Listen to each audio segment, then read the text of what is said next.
Shunkamolah will be the first person to answer this one. What Osage Nation laws remain unaddressed that you can name as your priorities if you're elected to the 3rd Osage Nation Congress?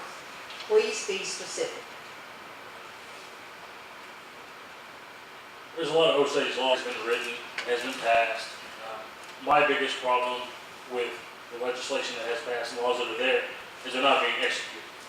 There's a lot of laws that have ethics involved, a lot of things going on with a lot of tribal ethics and problems that we're undertaking now.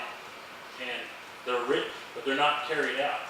And as a student of government, I have seen that legislative individuals that are writing, or the people in Congress now are writing legislation, but it's not being carried out. And we need to attack those types of issues by holding the executive branch to the fire, saying, we need your help, we are willing to work with you, and we need to carry these things out. So, that's all I have to say. Ms. Thomas.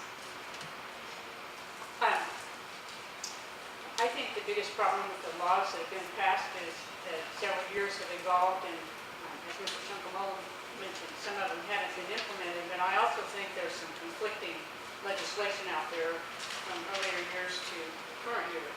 And I would like to see some kind of a legislative review, maybe an independent third party that would come in and evaluate all the laws and look at what's conflicting and even what's conflicting with the Constitution and kind of straighten those out. And I think it would be on my agenda to have that review done and then to try to rearrange those laws and make them clearer, more effective, and easier to implement. Thank you. Ms. Gray.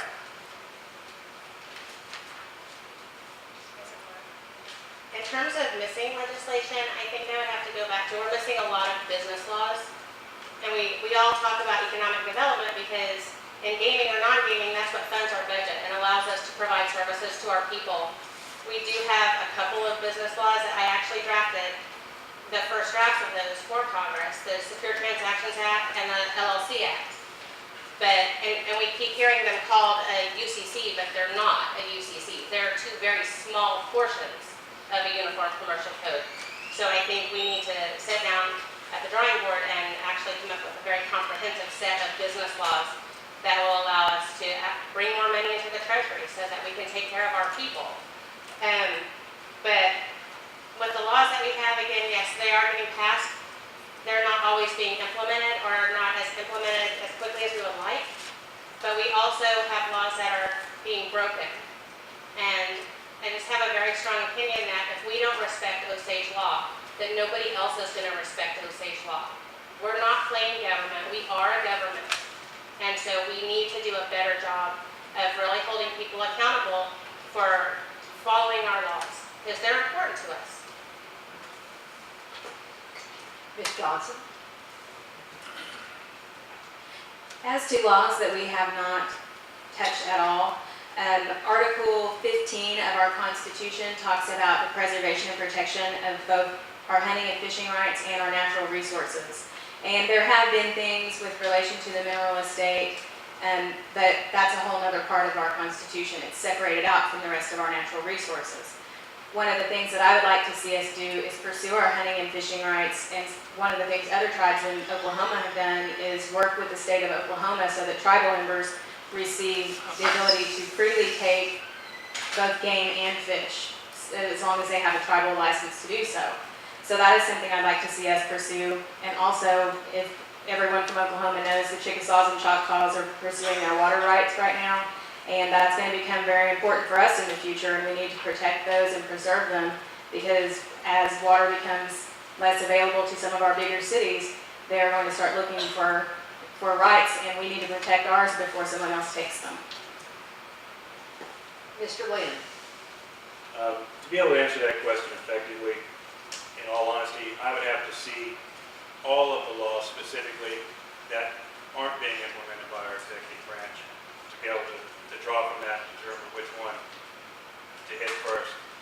On a personal level, I'd say our HR laws, from my own experience, Osage preference, veteran preference, should actually mean that. It should just be something on a word coming out of a piece of paper. That's the best I can answer that question. There needs to be, if our executive branch isn't implementing laws that are being passed by our Congress, then there needs to be some sort of penalty in place. We need something in place to keep that from happening. If it's a bad law, we can address it in our judicial system. But to simply choose to ignore a law because you don't like it, you're the chief or you're the president or whatever your title is, that's wrong.